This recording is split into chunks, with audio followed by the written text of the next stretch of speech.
Je me souviens une fois, j'ai prêché quelque part et j'ai oublié mon iPad. Je ne sais pas si j'avais dit ça ici. Et donc, une soeur m'appelle et dit, papa, tu as oublié? J'ai dit, il n'y a pas de problème. Et donc, je quitte, j'avais mon iPad. Je suis sorti un peu plus tôt, j'entre dans la voiture. Et la soeur qui était venue avec moi, j'ai oublié de récupérer. Quand elle m'appelle, elle est chez elle. J'ai dit, il n'y a pas de problème. Je vais avoir ça demain.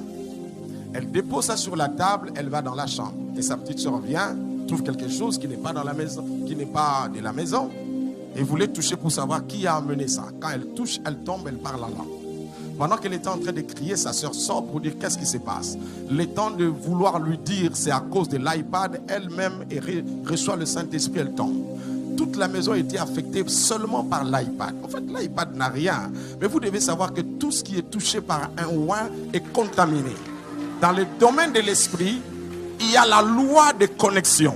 Toute connexion déclenche le principe de transfert. Or, dans les transferts, il y a ce qu'on appelle l'équipement. Et l'équipement vient pour te rendre capable. Et quand tu es capable, on te place sur le boulevard de l'accomplissement. Dans cet accomplissement-là, c'est là où tu entres dans ta destinée. Jésus-Christ est le centre de la puissance de Dieu. Les pouvoirs, deux pouvoirs. Le pouvoir au singulier, c'est la présence de Dieu. Les autres pouvoirs sont des clés qui démarrent cette présence. Cette présence est là. Je me souviens, une fois, j'étais malade. J'avais une sorte de panarie, je ne sais pas comment on appelle ça, sicama, des choses comme ça. Ça a commencé, je me suis dit, mais qu'est-ce qui se passe? J'ai montré à quelqu'un, dit, ah, ça c'est sicama, c'est terrible, tu auras des douleurs impossibles. Il faudrait aller chercher les toilettes des Turcs, c'est-à-dire des toilettes qui sont vers le nord de la parcelle, et tu vas là-bas, tu fais introduire. Nous, on n'en avait pas. Et puis j'ai dit, mais où est-ce que je vais aller? Quel voisin? Mais je vais introduire, après ça sera quoi? C'était pas automatique, c'est scientifique.